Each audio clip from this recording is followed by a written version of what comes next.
Hello YouTube, welcome to Sunday in the Shop. It is actually Wednesday. It is rainy and nasty out. It started out so misty and wet. At least it's only like 48 degrees. It is nasty out there. You can imagine that cold, wet, clammy. We're gonna hire up our light. This is kind of rigged up.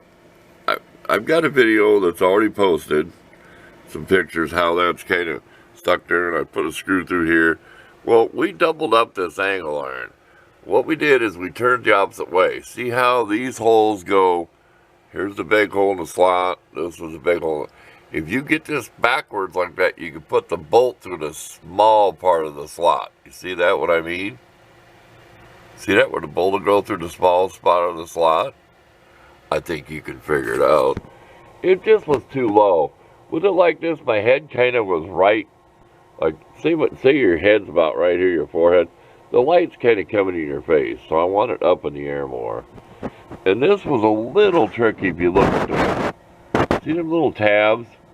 You see where I dremeled that slot off to the left for the bolt and the washer? Those are factory screws instead of the little legs. The switches in the front, I just needed a zip tie. So, it's pretty sturdy. I mean, I can wobble it. But it isn't going anywhere. I mean, you can make like another piece on the bottom and actually bolt it to them, but it's all leftover stuff from the shelf. It's recycling. Got some stickers for my friend there. The Lawnmower Man in Canada. If you're not subbed to him, and you like see him working on push mowers and stuff, go over there and check him out. He did change his name, so I won't say his last name. It used to be. And he did send me a business card too, but I'm not going to show his address. So let's get here close and personal.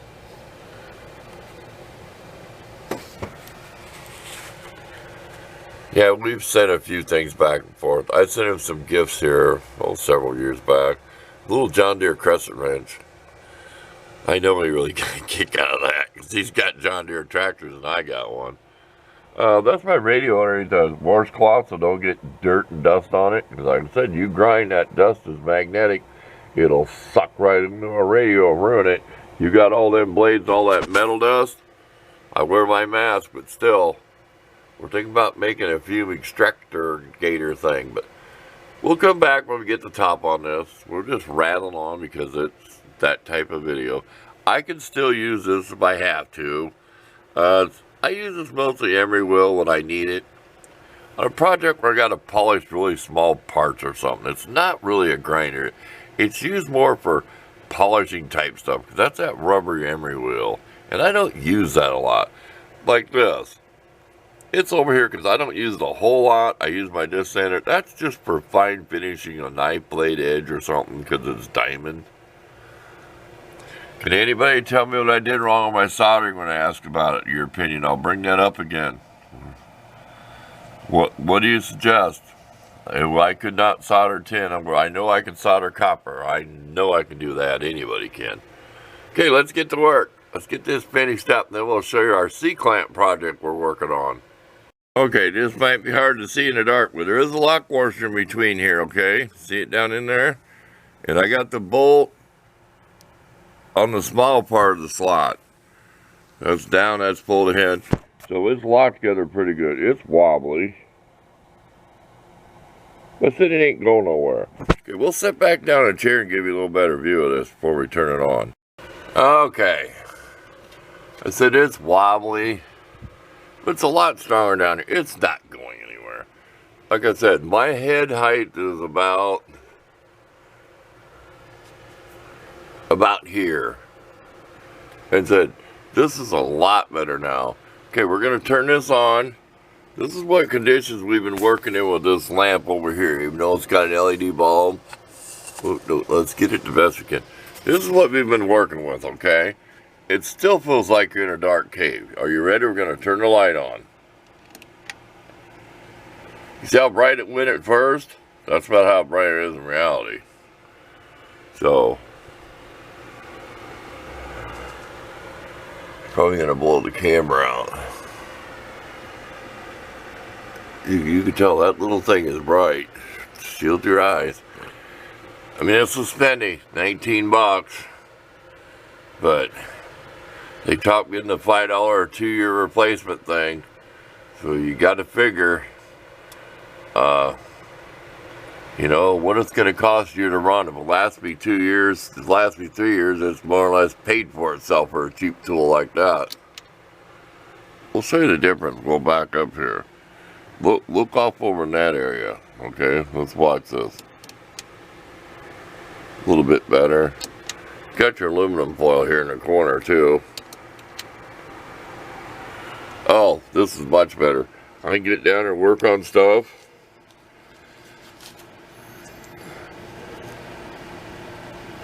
Cheap Harbor Freight bolt. I don't know if you can see that better. I notched that to go around the shaft of that. That's a light dimmer in that box.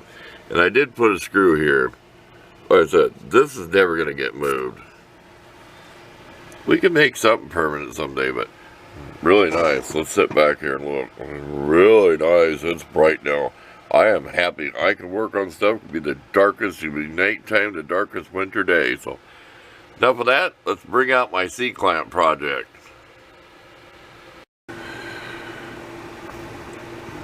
Okay, here's my C-clamp project. We're about halfway through a 20-something ounce mug of coffee, so pretty soon I'm going to start speeding up when I'm talking. You see how that's not straight? Can you tell it just by eyeballing it? See that? Where this goes this way, of course you can. Well, the other one was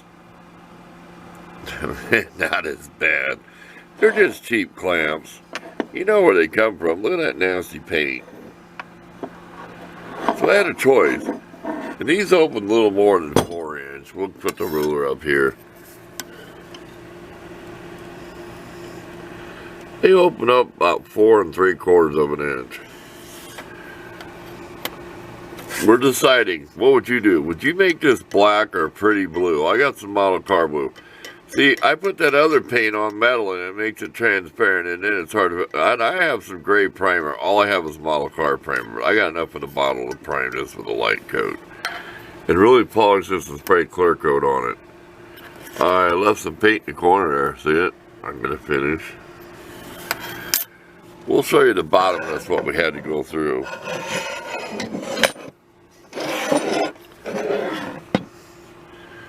See that? You see the lock wars here to the right without me pointing. Excuse me, I don't want to have to stop over again. Start over again. Now don't fall. See the gap in here? How this is bent? And I put a bunch of JB weld in there, and I put duct tape on it, okay? So the JB weld wouldn't squish out the other side. Well, you know what that's like. When I peeled it off, it wasn't cured all the way, and so it isn't exact, but I think I'll paint the bottom of this black. We don't want this to rust, even if it is sprayed on bare metal. I said that's 1/4 inch bolt. You all see me do that.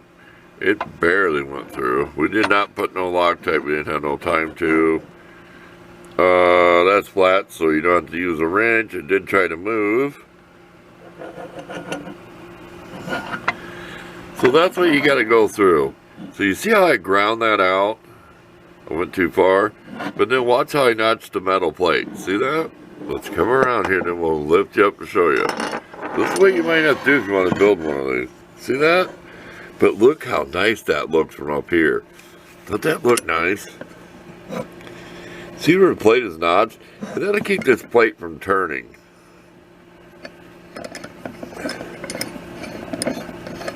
We can take longer. We get nervous making videos because some of our videos are way too long. That was a stubby screwdriver with this screwed all the way out. That's that screw we made. You see where I brought it down a few times? I like this crosshatch pattern because you can always clean your table up. You're never going to keep this polished steel. So there's a trick. Get whatever grit you want and keep it cleaned up like that. But this is going to be a nice clamp. It's going to have the same angle iron feet on it, bolted down, not put in a vise. So you may see this painted in this video. I'm bored today. That's all I've got to do is work on this or my stove. That propane stove, The first part, it's going to take a while on that stove. It could be a while. It could be several weeks or more before that's ever done. I'm working on that little by little, but I'll show you the progress today. How I designed the door and the air intake. But what do you think? Put some of that pretty blue in there like my crescent wrench. Can I find my crescent wrench? I got pretty blue paint like this. You know how I got a couple of, it would look pretty. It's a tool. I mean, it is a tool. It does not have to look fancy, but it's nice to have some nice stuff like that. When you have things like that, you feel a little better using it. Just think what you can do with this. Let's get my big drill. This is why I made the table bigger. Watch the drill come in. I can hit about right there on a piece of metal. So I'm thinking about putting holes in the corner for a clearance hole. This will work so great even on thick metal with my bits. People think you need a drill press. Well, yeah, it's nice. But this drill is so heavy that if you're patient, and I drill real slow, it is not hard to drill through 3/16" thick steel like you think. You've got to make a pilot hole, and you got to remember something. I screwed up. If you make a pilot hole, say like an 1/8", don't try to just go up 1 or 2 sizes. You'll get that bit stuck. I broke a bit in the bottom of this clamp, and I got it pounded out. You want enough big enough bit to where, you know, the tips get wore on your bit. That's why I like making a pilot hole, because the sides of the bit will still cut. You know what I mean. The bevel comes up like this, but the tip gets worn. Some of your bigger bits, like 3/8 and stuff. But don't do like I did. Don't just think you can drill one side, next side, next. Might get a bit jammed in there. I hope that was clear what I meant there. Everything's magnetic around here. Yeah, dust sticking to it. Okay, we'll go off and show you our stove progress, and then that's going to be the end of the video, except for I'll come back later today and show what progress I've got on as far as painting or anything, because I've got several days to make this video. Okay, here's some progress on my stove. You believe I lost one of these hinges on the floor? What a shame. I'm glad I had another one. There's 4 to a pack. It went to the floor. See, with this hinge sitting on there, this is that thick, right? So this is not going to set flat. So the door is going to open like this. Well, here's what I did. If we can do without this hitting the floor, let's take this out of here.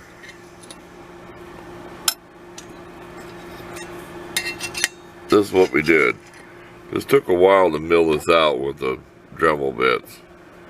So that sets flush. I think you know what I mean without me trying to fidget it in there and drop it, okay? I shouldn't have to show you, but I will. You see what I mean. If you put this in here, I had it up there. Ooh, too close. You know, I have that habit of getting too close to stuff. I work with small stuff. I'm like, there's times I'm less than a foot away from something working on it, like a jeweler or a watchmaker. You get the idea? Of course you do. And hinges, it kind of depends. That's a good tip to show people. You see how you got the 3 pieces, 1, 2, 3, or the 2? I tried to put the 3. I'm going to put the 2 on the door. It seems to fit better. When you put a hinge on a jewelry box or something, study it and see what you think. Which way do you think the hinge would look better? See how small this stuff is? I got big monster fingers. I got big hands. Big old grungy old hands. There's kind of a difference how a hinge works. Mr. Pete, I beat this subject to death. I beat a dead horse. I said horse with S-E. Somebody misunderstood me. I'm trying to do this through the camera lens. Let me look around the camera. I guess I won't fit to the hole. Anyway, I've asked that before. Could you tell me where I got that from TV? That saying anyway? Here's the air intake. We'll show you this. Now, we blew through this. Oh, we were so proud of our spot weld. Oh, get over here in the light. Oh, we forgot. Let's turn on our new work light. You'll misflip that switch and it'll scare you. I was so proud of these spot welds right here. Okay, and I'm not going to weld these pieces. Oh, I was so proud of those two. Oh, yes, I was. And this one, right? Yeah, one of these to hold that, and then I blew, see there's a little pinhole? And then I just blew right through it. And you can see on the inside. It's hard to see. But look at the one close to the middle hole. Blew right through it. These tubes are like a great big stainless drinking straw. Yes, there's tubes in here.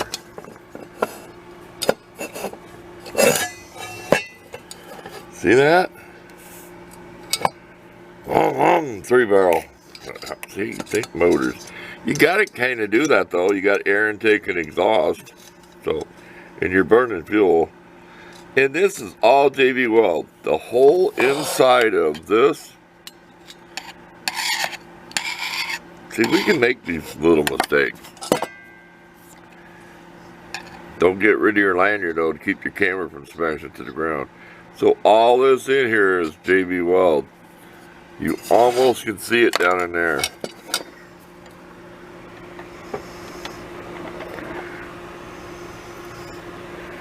Maybe I'll take a flash picture.